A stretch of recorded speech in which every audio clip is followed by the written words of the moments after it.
স্কটল্যান্ডকে ৩-০ গোলে উড়িয়ে গ্রুপ সেরা ব্রাজিল। ভিনির জোড়া গোল, ফিরলেন নেইমার, সেলেসাও সমর্থকদের উচ্ছ্বাস।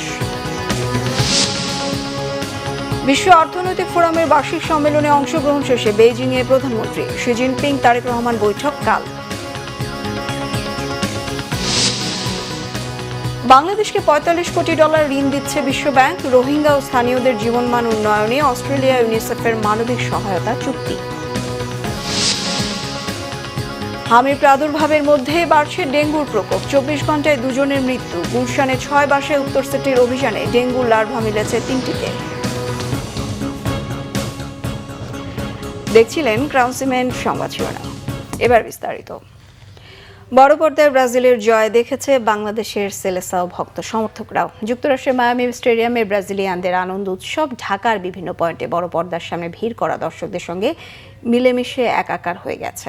ইনজুরি কাটিয়ে নেইমারের মাঠে নামার সঙ্গে সঙ্গে আনন্দ উচ্ছ্বাসে বাড়তি মাত্রা যোগ হয়। ঢাকা বিশ্ববিদ্যালয়ের টিএসসি থেকে শুরু করে রাজধানীর বিভিন্ন এলাকায় হলুদাভ উচ্ছ্বাসে ভেসে যান ব্রাজিল সমর্থকরা। নেইমারের প্রত্যাবর্তন ও সমর্থকদের উচ্ছ্বাসে যোগ করে বাড়তি ছন্দ। এবার অন্যান্য প্রসঙ্গ। চীনের দালিয়ান থেকে বেইজিংয়ে পৌঁছেছেন প্রধানমন্ত্রী তারেক রহমান। বৈশ্বিক অর্থনীতি ও বিনিয়োগ নিয়ে গুরুত্বপূর্ণ আলোচনায় অংশ নেওয়ার পর হাইস্পিড ট্রেনে দালিয়ান ছাড়েন। দেশটির প্রেসিডেন্ট শি জিনপিং এর সঙ্গে প্রধানমন্ত্রী তারেক রহমানের বহুল প্রত্যাশিত দ্বিপক্ষীয় বৈঠক হবে আগামীকাল শুক্রবার। এছাড়াও দুদেশের মধ্যে ১৫ থেকে ১৭টি চুক্তি ও সমঝোতা স্মারক সই হওয়ার কথা রয়েছে। চীনের বেইজিং থেকে আরও জানাচ্ছেন চিফ রিপোর্টার জাহাঙ্গীর আকন্দ। চীনের দালিয়ান থেকে স্থানীয় সময় বুধবার বিকেল ৫:৩০ নাগাদ বেইজিংয়ের চাওমিং রেলওয়ে স্টেশনে পৌঁছান প্রধানমন্ত্রী তারেক রহমান। সেখানে তাকে অভ্যর্থনা জানান দেশটির কাস্টমস মন্ত্রী সান মেইজুন, বাংলাদেশে চীনের রাষ্ট্রদূত সহ সরকারের উচ্চপদস্থ কর্মকর্তারা। প্রধানমন্ত্রী তারেক রহমানকে লাল গালিচা সংবর্ধনার পাশাপাশি দেওয়া হয় গার্ড অব অনার। আনুষ্ঠানিকতার পর প্রধানমন্ত্রীকে নেওয়া হয়েছে রাষ্ট্রীয় অতিথি ভবন দিয়াও ইউতায়। চীন সফরে সেখানেই অবস্থান করবেন প্রধানমন্ত্রী তারেক রহমান। এর আগে বিশ্ব অর্থনীতি, বিনিয়োগ এবং প্রযুক্তি উদ্ভাবনের অন্যতম গুরুত্বপূর্ণ প্ল্যাটফর্ম ওয়ার্ল্ড ইকোনমিক ফোরামের সম্মেলনে অংশ নেন বাংলাদেশের প্রধানমন্ত্রী। গিনির প্রধানমন্ত্রী আমাদু উরি বাহ সহ সম্মেলনে অংশ নেন ৯টি দেশের রাষ্ট্র ও সরকার প্রধান। চীনের প্রধানমন্ত্রী লি কিয়াং সম্মেলনের উদ্বোধনীতে ভাষণ দেন। পরে দালিয়ান থেকে প্রধানমন্ত্রী তারেক রহমান হাইস্পিড ট্রেনে বেইজিংয়ের উদ্দেশ্যে রওনা দেন। বৃহস্পতিবার চীনের প্রধানমন্ত্রী লি কিয়াং এর সাথে বৈঠক করবেন বাংলাদেশের প্রধানমন্ত্রী তারেক রহমান। শুক্রবার দ্বিপক্ষীয় বৈঠক করবেন চীনের প্রেসিডেন্ট শি জিনপিং এর সাথে। এই বৈঠকে সই হতে পারে বেশ কয়েকটি চুক্তি ও সমঝোতা স্মারক। আলোচনা হবে দ্বিপাক্ষিক, আঞ্চলিক এবং বৈশ্বিক বিভিন্ন গুরুত্বপূর্ণ বিষয়ে। প্রধানমন্ত্রী চীন সফরে স্বাক্ষরিত হবে বেশ কয়েকটি চুক্তি ও সমঝোতা স্মারক। প্রধানমন্ত্রী চীন সফরের মধ্য দিয়ে বাংলাদেশ এবং চীনের পারস্পরিক সম্পর্ক নতুন উচ্চতায় যাবে বলে আশা করছেন বিশ্লেষকরা। জাহাঙ্গীর আকন্দ, বাংলা ভিশন, বেইজিং, চীন। বাংলাদেশের ব্যাংকিং খাতের ভিত মজবুত করা, অর্থনৈতিক প্রবৃদ্ধি পুনরুদ্ধার এবং কর্মসংস্থান সৃষ্টির লক্ষ্যে $৪৫ কোটি ঋণ অনুমোদন করেছে বিশ্বব্যাংক। বুধবার বিশ্বব্যাংকের ঢাকা অফিসে তথ্য জানিয়েছে। বিশ্বব্যাংকের ঋণের মধ্যে রয়েছে আমানত সুরক্ষা ব্যবস্থার উন্নয়ন, একটি কার্যকর জরুরি তারল্য সহায়তা কাঠামো প্রতিষ্ঠা, ব্যাংক পুনর্গঠন কৌশল তৈরি এবং সরকারি ব্যাংকগুলোতে কাঠামোগত সংস্কার। বাংলাদেশ ও ভুটানের জন্য বিশ্বব্যাংকের ডিভিশন ডিরেক্টর জব এসমে বলেছেন, $1 ট্রিলিয়ন অর্থনীতিতে পরিণত হওয়ার যে লক্ষ্য বাংলাদেশে রয়েছে, এজন্য একটি স্থিতিশীল ও অন্তর্ভুক্তিমূলক আর্থিক খাত অপরিহার্য। তবে দেশের ব্যাংকিং খাত মোট আর্থিক খাতের সম্পদের প্রায় ৯০% ধারণ করে, যা বর্তমানে তীব্র চাপের মধ্যে রয়েছে। রোহিঙ্গা ও স্থানীয় জনগোষ্ঠীর জীবনমান উন্নয়নে অস্ট্রেলীয় সরকারের মানবিক সহায়তা সংক্রান্ত একটি চুক্তি সই হয়েছে স্বরাষ্ট্রমন্ত্রী সালাউদ্দিন আহমদের উপস্থিতিতে। সচিবালয়ে স্বরাষ্ট্র মন্ত্রণালয়ের সম্মেলন কক্ষে অস্ট্রেলিয়ার সরকার ও জাতিসংঘ শিশু তহবিল ইউনিসেফের মধ্যে $১৬ মিলিয়ন চুক্তিতে সই করেন অস্ট্রেলিয়ার হাইকমিশনার সুসান রাইল ও বাংলাদেশে ইউনিসেফের প্রতিনিধি রানা ফ্লাওয়ার্স। এ সময় স্বরাষ্ট্রমন্ত্রী বলেন, অস্ট্রেলিয়ার সরকার ও ইউনিসেফের মধ্যে এই চুক্তি আশার আলো যোগাবে। মন্ত্রী এর সহযোগিতার জন্য অস্ট্রেলিয়ার সরকারকে আন্তরিক ধন্যবাদ জানান। রোহিঙ্গাদের মিয়ানমারের স্বেচ্ছায় নিরাপদ, মর্যাদাপূর্ণ, টেকসই প্রত্যাবাসনের আগ পর্যন্ত অস্ট্রেলিয়া সহ বিভিন্ন আন্তর্জাতিক সম্প্রদায়ের এ ধরনের সহযোগিতা অব্যাহত থাকবে বলে আশাবাদ ব্যক্ত করেন স্বরাষ্ট্রমন্ত্রী সালাউদ্দিন আহমদ। দেশে বর্তমানে মোট ব্যাংক হিসাবের সংখ্যা 19 কোটি 32 লাখ ছাড়িয়ে গেছে। এর মধ্যে সাধারণ মানুষের সঞ্চয়ী হিসাবের সংখ্যায় 18 কোটির উপরে। বুধবার জাতীয় সংসদে তথ্য জানিয়েছেন অর্থমন্ত্রী আমির খসরু মাহমুদ চৌধুরী।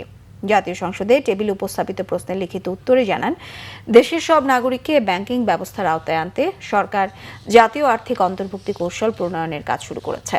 দ্রব্যমূল্য নিয়ন্ত্রণ, সাধারণ মানুষের ক্রয় ক্ষমতা সুরক্ষা এবং অঞ্চলভিত্তিক সুষম উন্নয়নকে বর্তমান সরকার বাজেটে অগ্রাধিকার হিসেবে নিয়েছে।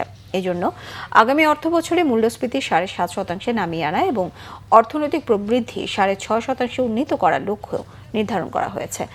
আরেক সংসদ সদস্যের প্রশ্নের জবাবে অর্থমন্ত্রী জানান, আগামী অর্থবছরে করের আওতায় আসছে রেস্টুরেন্ট ও মুদি দোকান সহ 16টি ব্যবসায়ী খাত।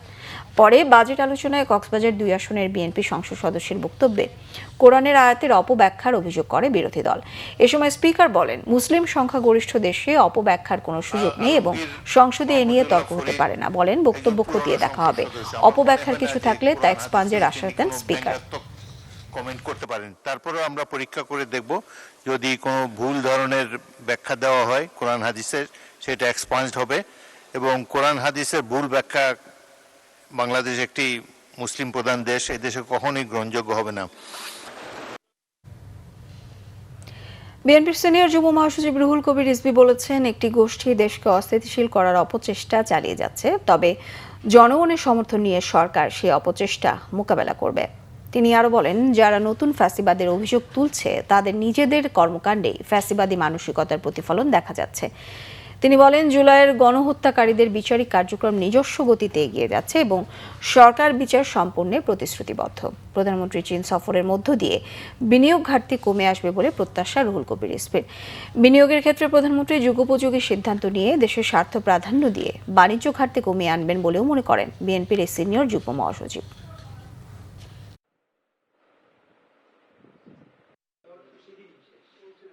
মিথ্যা অপপ্রচার দিয়ে দেশের ভাবমূর্তিকে বিনষ্ট করার আমরা কিছু কিছু ঘটনা সাম্প্রতিক সময়ে আমরা দেখতে পাচ্ছি বিভিন্ন জায়গায়, এবং বিভিন্ন মহল বিশেষের এই কর্মকাণ্ডটি হচ্ছে, যেটা আমাদের ইতিহাস ঐতিহ্যের বিপরীত একটি বিষয়। কখনোই এই দেশে সাম্প্রদায়িক সম্প্রীতির যে ঐতিহ্য রয়েছে এটি নিয়ে কেউ কখনো প্রশ্ন তোলেনি। হামের সাথে সাথে শুরু হয়েছে ডেঙ্গুর প্রকোপ। স্বাস্থ্য মন্ত্রণালয়, সিটি কর্পোরেশন সহ সংশ্লিষ্ট সংস্থাগুলোর মধ্যে সমন্বয়হীনতার অভাব ডেঙ্গু প্রতিরোধের ব্যবস্থাকে ধীর ও অকার্যকর করে তুলছে বলে মনে করেন জনস্বাস্থ্য বিশেষজ্ঞরা। পরিস্থিতি মোকাবেলায় বছরব্যাপী মশা নিধন অভিযান চালানোর পরামর্শ তাদের। এদিকে ঢাকার 2 সিটি কর্পোরেশনের দাবি, ওয়ার্ড ধরে ধরে ধ্বংস করা হচ্ছে এডিসের লার্ভার বংশবিস্তার উপযোগী পরিবেশ। মুবাশশির আহমেদের রিপোর্ট। হাম সংক্রমণের মধ্যেই নীরবে ছড়াচ্ছে ডেঙ্গু। এবছর জানুয়ারি থেকে চলতি সপ্তাহ পর্যন্ত ডেঙ্গু আক্রান্ত হয়ে হাসপাতালে ভর্তি হয়েছে প্রায় 5,000 মানুষ। স্বাস্থ্য অধিদপ্তরের তথ্য মতে এবারও বরিশাল, চট্টগ্রাম, খুলনা ও ঢাকা বিভাগে ডেঙ্গু রোগী বাড়ছে। প্রতি বছর মে থেকে সেপ্টেম্বর পর্যন্ত এডিস মশার বংশবৃদ্ধির সময়কাল।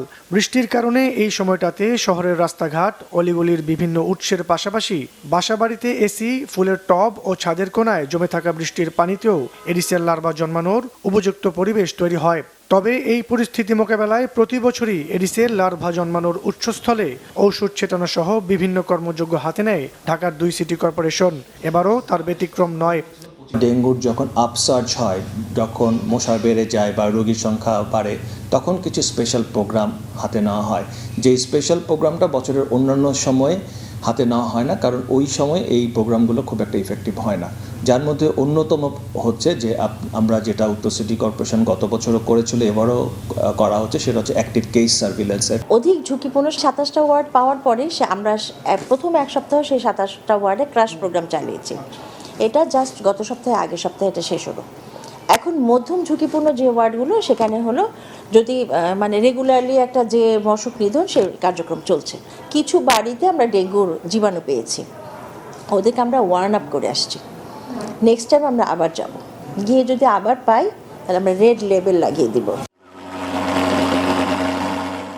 তবে সিটি কর্পোরেশন সহ সংশ্লিষ্ট সংস্থাগুলো এডিস নিয়ন্ত্রণে শুধু মৌসুম কেন্দ্রিক পদক্ষেপ না নিয়ে সারা বছর প্রতিরোধমূলক ব্যবস্থা নিলেই ডেঙ্গুর প্রভাব কমিয়ে আনা সম্ভব বলে জানান এই জনস্বাস্থ্য বিশেষজ্ঞ।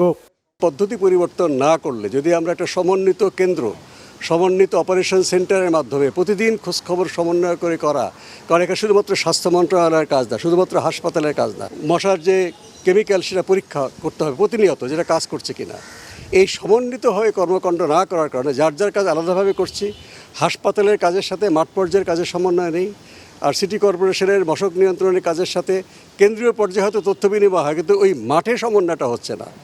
ফলে আমরা প্রতি বছরই একই চিত্র দেখছি, হাজার হাজার মানুষ ডেঙ্গু আক্রান্ত হচ্ছে এবং শত শত মানুষ হাসপাতালে আসছে, এবং ডজনে ডজনে আমরা দেখছি যে তারা ক্রিটিক্যাল অবস্থা চলে যাচ্ছে, অনেকে মারাও যাচ্ছে। এদিকে হাম সংক্রমণের মধ্যে ডেঙ্গুর প্রকোপ বাড়লে সার্বিক চিকিৎসা পরিস্থিতি আরও জটিল আকার ধারণ করতে পারে বলেও আশঙ্কা করছেন জনস্বাস্থ্য বিশেষজ্ঞরা।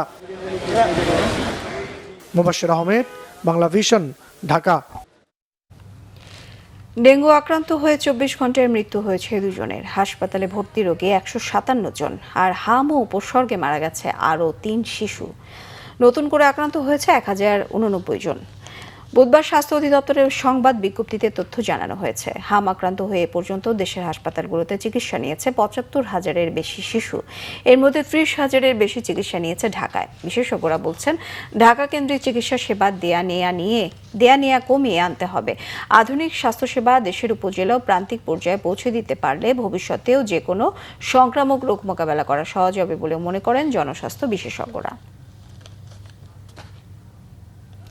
ডেঙ্গু ভাইরাসের বাহক এডিস মশার লার্ভা ও এর উৎস ধ্বংসে অভিযান চলমান থাকবে বলে জানিয়েছেন স্থানীয় সরকার পল্লী উন্নয়ন সমবায় প্রতিমন্ত্রী মীর শাহে আলম। বুধবার সকালে রাজধানীর গুলশানে টাস্কফোর্স কমিটির মশক নিধন অভিযানে অংশ নিয়ে তিনি কথা বলেন। অভিযানে গুলশান এলাকায় 6টি বাসা পরিদর্শন করে 3টিতে ডেঙ্গু লার্ভা পাওয়ার তথ্য নিশ্চিত করেছে উত্তর সিটি কর্পোরেশন।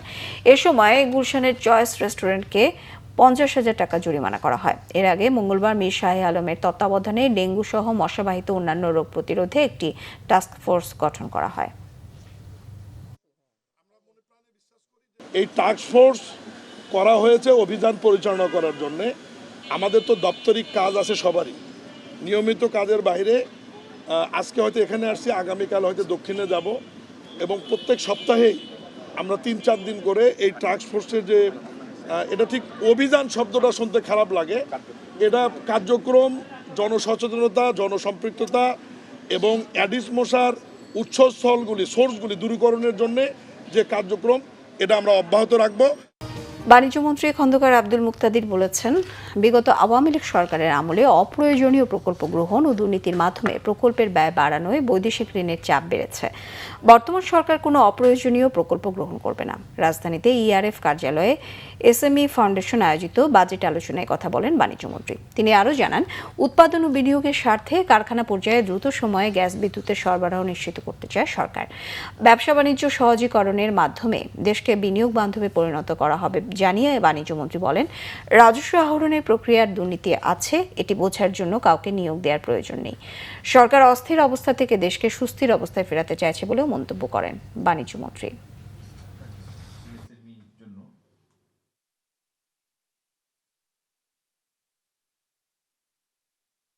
5 টাকার প্রজেক্টে যদি 15 টাকা ঋণ করে থাকেন, এখানে আপনি প্রজেক্টের মানে এটার সম্ভাব্যতা উপযোগিতার একটা ক্ষতি করলেন।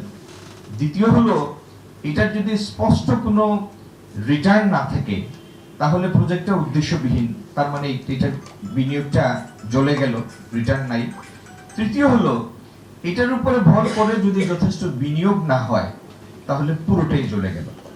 তো বাংলাদেশের ক্ষেত্রে এই 3 ঘটনা ঘটার পরে গত কয়েক বছরে দেখা গেল যে আমরা অল্প সময়ে অনেক বেশি ঋণ নিয়েছি। যুক্তরাষ্ট্রের সাথে চূড়ান্ত চুক্তি হওয়ার পরই আন্তর্জাতিক পারমাণবিক শক্তি সংস্থাকে পরমাণু স্থাপনা পরিদর্শনের অনুমতি দেওয়া হবে বলে জানিয়েছে ইরান। এদিকে চূড়ান্ত চুক্তির আগের আলোচনা পর্বে ইরান বড় ধরনের ছাড় দিচ্ছে দাবি মার্কিন প্রেসিডেন্ট ডোনাল্ড ট্রাম্পের। যুদ্ধের পর প্রাথমিক আলোচনায়ও যুক্তরাষ্ট্র বড় সাফল্য পেয়েছে বলে মনে করেন ডোনাল্ড ট্রাম্প। ইরানের সাথে দ্বিতীয় দফা আলোচনা শুরুর আগে আরব মিত্রদের নতুন করে দলে টানতে মধ্যপ্রাচ্য সফরে গেছেন মার্কিন পররাষ্ট্রমন্ত্রী মার্কো রুবিও। সফরকালে উপসাগরীয় মিত্রদের স্বার্থ রক্ষার আশ্বাসও দেন। সফরের শেষ দিনে আজ বাহরাইনের গালফ কোঅপারেশন কাউন্সিলের বৈঠকে অংশ নেবেন রুবিও। এদিকে লেবাননের বিভিন্ন শহরে হামলা অব্যাহত রেখেছে ইসরায়েল। প্রাথমিক আলোচনা পর্বে যুক্তরাষ্ট্র ইরানের মধ্যে চূড়ান্ত চুক্তির প্রধান বাধা হিসেবে দেখা হচ্ছে এটিকে। দক্ষিণ লেবাননের নাবাতিয়ে শহরে ইসরায়েলের সর্বশেষ বিমান হামলায় প্রাণ হারিয়েছে 2 সাধারণ লেবানিজ নাগরিক। যুক্তরাষ্ট্র বললেও লেবানন থেকে ইসরায়েলের সেনারা সরবে না বলে জানিয়েছেন ইসরায়েলের প্রতিরক্ষা মন্ত্রী ইসরায়েল কাটজ।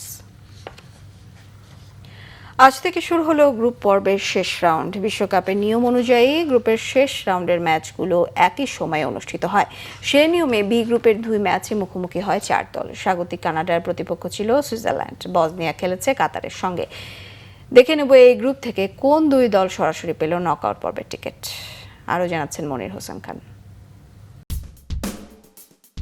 শেষ ম্যাচের আগে গ্রুপ বির হিসেব অনেকটাই সহজ ছিল। 4 পয়েন্ট নিয়ে স্বাগতিক কানাডা ও সুইজারল্যান্ডের দ্বিতীয় রাউন্ড প্রায় নিশ্চিত। লড়াইটা শুধু গ্রুপ সেরা হওয়ার। গোল করে এগিয়ে থাকায় কানাডার ড্র হলেই চলে, সুইসদের চাই জয়। সেই লড়াইয়ে শেষ হাসি সুইজারল্যান্ডের। প্রথমার্ধে গোলের দেখা পায়নি কোনো দলই, দ্বিতীয়ার্ধে পাল্টে গেছে দৃশ্যপট। খেলা শুরুর 1 মিনিটের মধ্যেই লিড সুইসদের। কাউন্টার অ্যাটাক থেকে স্কোরশিটে নাম তোলেন রুবেন ভার্গাস।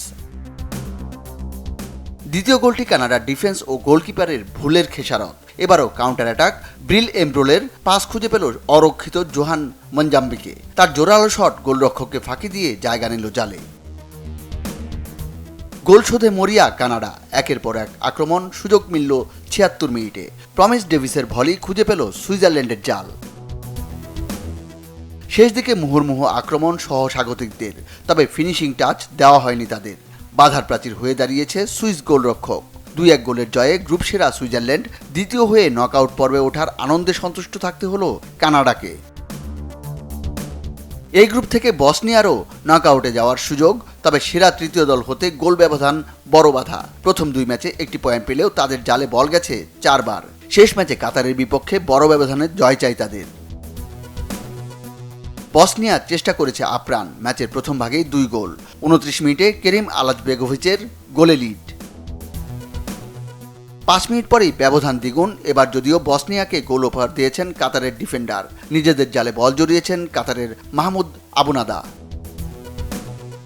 কাতার লড়েছে সমান তালে। ব্যবধান কমাতে সময় নিয়েছে 8 মিনিট। হাসান আল হায়দুসের গোলে সমতায় ফেরার চেষ্টা। তবে 80 মিনিটে এরমিন মাহমিচের গোলে নিশ্চিত হয়ে যায় ম্যাচের ফলাফল। 3-1 গোলের জয় নিয়ে মাঠ ছাড়ে বসনিয়া। 3 ম্যাচে 4 পয়েন্ট তাদের, তবে কানাডার চাইতে গোল গড়ে পিছিয়ে। যদিও সেরা 32-এ থাকার সুযোগ আছে তাদেরও। সেক্ষেত্রে 12 গ্রুপের তৃতীয় স্থানে থাকা সেরা 8টি দলের মধ্যে থাকতে হবে বসনিয়াকে। Monir Hossain Khan, Bangla vision sports desk. সংবাদ শেষ করব ক্রাউন সিমেন্ট শিরোনামগুলো আরও একবার জানিয়ে।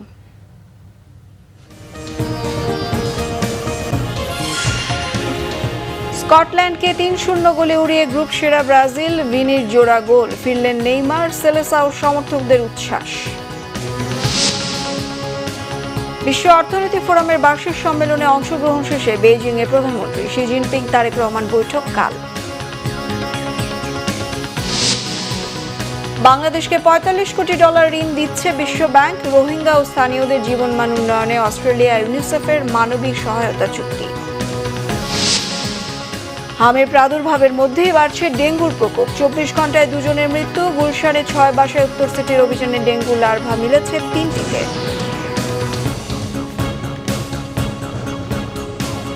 এই ছিল এখনকার মতো। পরের সংবাদ সকাল 10টায়, 9টায় থাকছে নিউজ টপ 10। দেখার আমন্ত্রণ রইল। এছাড়া বাংলা ভিশন সংবাদ ও সংবাদ সংশ্লিষ্ট অনুষ্ঠান দেখতে ভিজিট করুন www.bbnews24.com ও facebook.com/banglavisionnews। সাবস্ক্রাইব করুন youtube.com/banglavisionnews। সঙ্গে থাকায় ধন্যবাদ সবাই।